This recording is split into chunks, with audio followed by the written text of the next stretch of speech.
se retrouve pour la dernière vidéo de la semaine créative. Et oui, c'est déjà la fin, c'est passé tellement vite, mais j'espère qu'elle va vous plaire. Et donc pour le dernier tutoriel, je vais vous présenter ce petit bracelet pêche avec plein de couleurs pour la belle saison qui arrive. Donc je vous laisse tout de suite découvrir le tutoriel. Donc pour le matériel, vous aurez besoin d'un rouleau, d'une brosse à dents, d'une aiguille, de 2 objets tranchants, donc une lame et un scalpel, une plaque en fait pour texturer, donc c'est un bout de papier ponçage, des tiges à œil, des pastels secs avec bien sûr un pinceau pour les appliquer. Et concernant les pâtes de polymère, je vais utiliser du blanc, du vanille et du pêche, donc en cernite. Donc on va commencer le tutoriel et la première étape c'est de mélanger à part égale du blanc, du vanille et du pêche et mélanger tout ça jusqu'à obtenir un résultat homogène. Une fois que vous avez obtenu ce résultat, vous allez pouvoir prendre votre boule de pâte et tout simplement former un boudin en l'étirant. Je sais pas trop comment expliquer, c'est un peu la même technique que les cannes. Donc en fait vous venez étirer tout ça avec vos doigts pour créer en fait une forme d'arrondi. Cela va permettre de créer en fait les tranches de pêche, donc vous faites bien ça assez fin et vous voyez quand on coupe le résultat que ça donne vraiment la tranche en fait tout simplement et ça permet de les réaliser plus rapidement. Et ensuite vous allez prendre vos pastels secs et le pinceau et vous allez tout simplement les appliquer sur tout le dessus de votre canne, on va l'appeler comme ça vous faites quelque chose de bien homogène. Et encore une fois il faut que ce soit assez opaque, en fait ça représente la peau en fait tout simplement de la pêche. Donc moi j'ai utilisé du rouge plutôt clair et du rouge un peu foncé, j'ai fait un mélange des deux. Et une fois que c'est terminé, donc vous pouvez le mettre quelques minutes au réfrigérateur si vous avez peur que ça soit encore trop mou, mais sinon vous allez tout simplement couper plusieurs tranches avec une épaisseur à peu près similaire. Donc faites pas quelque chose de trop fin puisqu'il va falloir passer la tige à œil dans chaque tranche, mais vous voyez avec les images à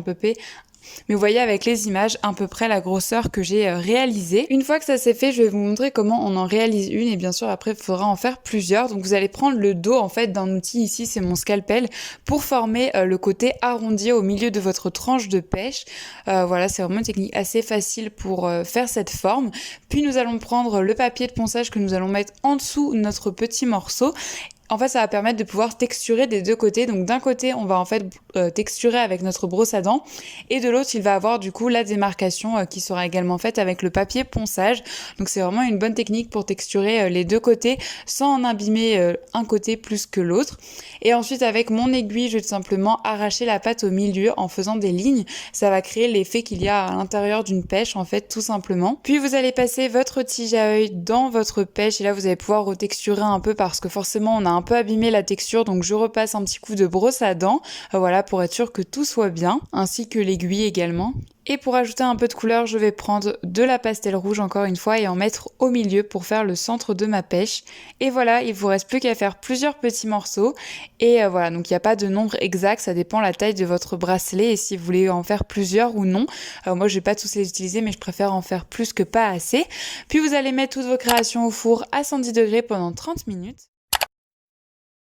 Et ensuite, on va passer au montage. Donc pour le matériel, vous aurez besoin de pinces, donc d'une pince plate et d'une pince coupante. Vous aurez également besoin, encore une fois, de tige à œil, d'un petit fermoir mousqueton, d'une chaînette d'extension. Donc vous voyez qu'ils les vendent directement préparés sur le site de Pearl & Co.